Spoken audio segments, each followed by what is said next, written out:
प्यारे बच्चों नमस्कार। मैं हूं नकुल प्रजापति।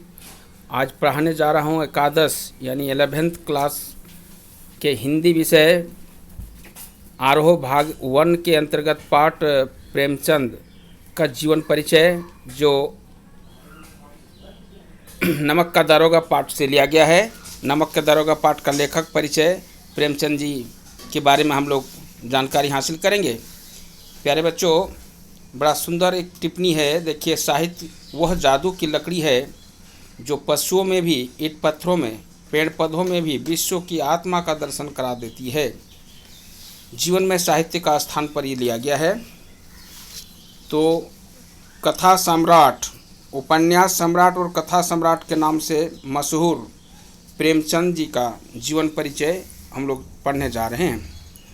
प्रेमचंद जी का मूल नाम जो है धनपत राय है। चाचा बड़े प्रेम से नवाब राय कहा करते थे। जन्म 1980, लम्हे गांव, उत्तर प्रदेश।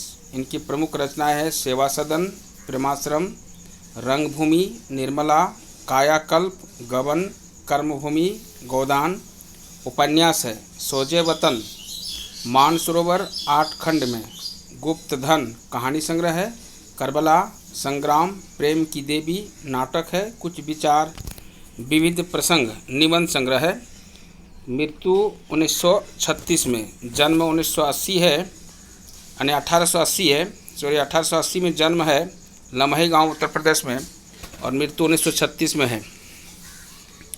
प्रेमचंद जी हिंदी साहित्य के शिखर पुरुष माने जाते हैं। कथा साहित्य में इस शिखर पुरुष का बचपन अभावों में बीता। स्कूली शिक्षा पूरी करने के बाद पारिवारिक समस्याओं के कारण जैसे तैसे वह बीए तक की पढ़ाई की।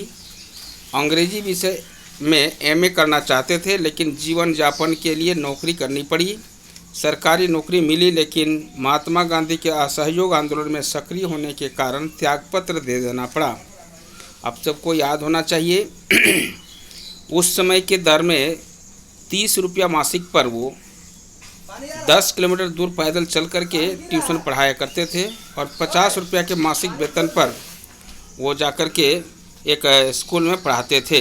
लेकिन असहयोग आंदोलन में कूद पड़ने के कारण वो उसको छोड़ दिए और जाकर के असहयोग आंदोलन में कूद पड़े थे। राष्ट्रीय आंदोलन से जुड़े रहने के बावजूद लेखन का सुचारू रूप से चलता रहा। पत्नी शिवधनु देवी के साथ अंग्रेजी के खिलाफ आंदोलन में हिस्सा लेते रहे। उनके जीवन का राजनीतिक संघर्ष उसकी रचनाओं में सामाजिक संघर्ष बनकर के सामने आया, जिसमें जीवन का यथार्थ और आदर्श दोनों था। हिंदी साहित्य के इतिहास में कहानी और उपन्यास की विश्व की विकास का कला विभाजन प्रेमचंद के केंद्र में रख करके किया जाता है। प्रेमचंद पूर्व युग, प्रेमचंद युग, प्रेमचंद उत्तर युग, यह प्रेमचंद के निर्विवाद महत्व का एक स्पष्ट प्रमाण है। वस्तुतः प्रेमचंद ही सबसे पहले रचनाकार है जिन्होंने कहानी और उपन्यास के विधा को कल्पना और रोमानियत के धुंधले से निकल कर के यथार्थ की ठोस जमीन पर प्रतिष्ठित किया था। ये जो भी लिखते थे यथार्थ होता था, ये उन्हें वास्तविक से होती थी। इनकी कल्पना कहिए या तो वास्तविक जीवन का परिचय इनके लेखनी पर देखने को मिलता था। यथार्थ के जीवन से जुड़कर कहानी खिस्सागोई तक सीमित न रह करके पढ़ाने की परंपरा से भी जुड़ी। इनमें उनकी हिंदुस्तानी, हिंदी, उर्दू मिश्रित भाषा का विशेष योगदान रहा। उनके यहाँ हिंदुस्तानी भाषा अपने पूरे ठाट बाट और जातीय स्वरूप के साथ आई है। प्यारे बच्चे, आप सबको याद होना चाहिए, पहले प्रेमचंद जी उर्दू में लिखा करते थे, बाद में वो उर्दू से हट करके हिंदी में लिखना शुरू किए। इसलिए उनके चाचा नवाब राय कहा करते थे प्रेम से। तो ये बचपन में ही करीब 8-10 वर्ष की उम्र में ही कई हजार, करीब 3000 कहानियों को पढ़ चुके थे। बाद में रात में डिबरिया जला करके रातों रात बहुत से कुछ लिखते, और यदि थोड़ा सा गड़बड़ी होता तो सवेरे उसको फाड़ डालते थे। इस तरह से इसके जीवन परिचय से पता चलता है कि पहले बहुत से कहानियों को पढ़े हैं और बाद में जाकर के वो लिखना शुरू किए। 12 साल की उम्र में, बचपन में माँ के गुजर जाने के बाद सौतेली माँ के द्वारा इनको बहुत डांट फटकार मिला है, और बाद में फिर वही सौतेली माँ के प्रयास से ही बेमेल औरत के साथ शादी भी होना मैंने किए, जिसके कारण बहुत तकलीफ इसको झेलना पड़ा। उनका आरंभिक कथा साहित्य कल्पना, संजोग और रोमानियत के ताने बाने से बुना गया है, लेकिन एक कथाकार के रूप में उन्होंने लगातार विकास किया है। पंच परमेश्वर जैसी कहानियाँ तथा सेवा सदन जैसे उपन्यास के साथ सामाजिक जीवन को कहानी का आधार बनाने वाली यथार्थवादी कला के अग्रदूत के रूप में सामने आए। यथार्थवाद के भीतर में आदर्शोन्मुख यथार्थवाद से आलोचनात्मक यथार्थवाद तक की विकास यात्रा प्रेमचंद ने की है। आदर्शोन्मुख यथार्थवाद स्वयं नहीं, उन्हीं की गढ़ी हुई संज्ञा है। ये कहानी उस और उपन्यास के क्षेत्र में किए गए उनके ऐसे रचनात्मक प्रयासों का लागू होती है जो कटु यथार्थ का चित्रण करते हुए भी समस्याओं और अंतर्विरोधों के अंतर्वादी और मनोवांछित समाधान तक पहुंचा देती है। इनके लिखित सेवा सदन, प्रेमाश्रम आदि उपन्यास और पंच परमेश्वर, बड़े घर की बेटी, नमक का दारोगा आदि कहानियाँ ऐसे ही है। बाद की उनकी रचना भी उन्हें यथार्थवादी प्रवृत्ति कम होती गई है और धीरे धीरे वे ऐसी स्थिति तक पहुंचते हैं जहां कठोर वास्तविकता को प्रस्तुत करने में वे किसी तरह से समझौता नहीं करते। गोदान उपन्यास और फूस की रात कहानी, ये कफन आदि कहानियाँ उनके सुंदर उदाहरण है। आप सबको पता होगा इनकी जो कहानियाँ है वो मान सरोवर के 8 भागों में संपूर्ण यानी 300 कहानियाँ उल्लेख है। यहाँ दी गई कहानी नमक का दारोगा प्रथम प्रकाशन 1914 ईस्वी में हुआ है। प्रेमचंद की बहुचर्चित कहानी में से एक कहानी है जिसे आदर्शोन्मुख यथार्थवाद का एक मुकव्वल उदाहरण के रूप में देखा जा सकता है। कहानी में आए हुए एक मुहावरे को ही ये धन के ऊपर धर्म की जीत की कहानी है। धन और धर्म को हम क्रमशः सद्वृत्ति और असद्वृत्ति, बुराई और अच्छाई, असत्य और सत्य इत्यादि भी कर सकते हैं। कहानी में उनका प्रतिनिधित्व क्रमशः पंडित आलोपीदीन और मुंशी प्रेम बंशीधर नामक पात्रों से किया गया है।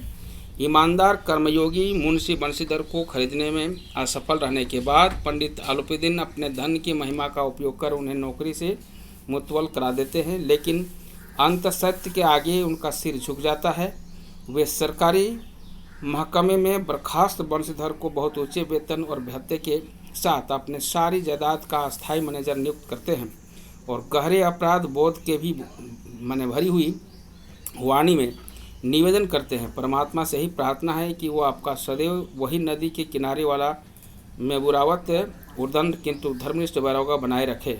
कहानी के इस अंतिम प्रसंग से पहले तक की समस्त घटनाएं प्रशासनिक और न्यायिक व्यवस्था में व्याप्त भ्रष्टाचार तथा उस भ्रष्टाचार की व्यापक सामाजिक स्वीकार्यता को अत्यंत साहसिक तरीके से सामने उजागर करती है। ईमानदार व्यक्ति के अभिमन्यु के समान निहत्थे और अकेले पड़े जाने के यथार्थ तस्वीर इस कहानी की बहुत ही बड़ी खूबी है।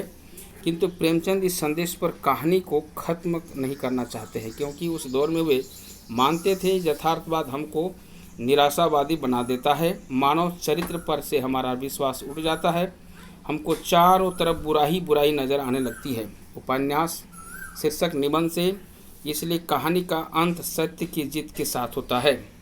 आप सबको बड़ा ही मनोरंजन के ढंग से इस कहानी को पढ़ने के बाद व्यक्ति के वास्तविकता से परिचय हो सकते हैं। इसमें कुछ जानकारी आप लोग कर लीजिएगा।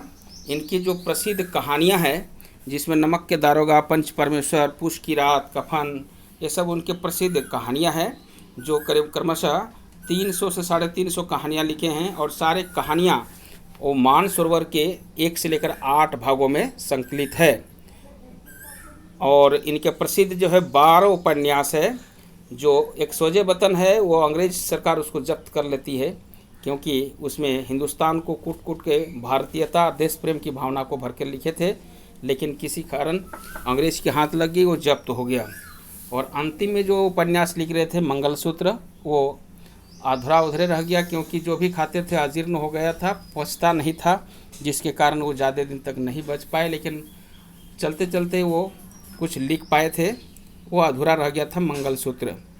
उनका एक ध्येय है, हम सभी बच्चों को याद रखना चाहिए कि मैं एक मजदूर हूँ, जिस दिन एक पेज ना लिखूँ मुझे अन्न का एक टुकड़ा खाने का अधिकार नहीं है। इस तरह से प्यारे बच्चों, आप सभी भी संकल्प लीजिएगा कि मैं भी एक आदर्श विद्यार्थी हूँ। जिस दिन आचार्य या शिक्षकों के द्वारा दिया गया होमवर्क को पूरा ना करूं, उस दिन भी मुझे एक टुकड़ा अन्न का खाने का अधिकार नहीं है। और वीडियो यदि आपको अच्छा लगे तो शेयर ज़रूर कीजिएगा। लाइक कीजिएगा, बेल आइटम को जरूर दबाइएगा ताकि मेरा मनोबल बढ़ता रहे। धन्यवाद।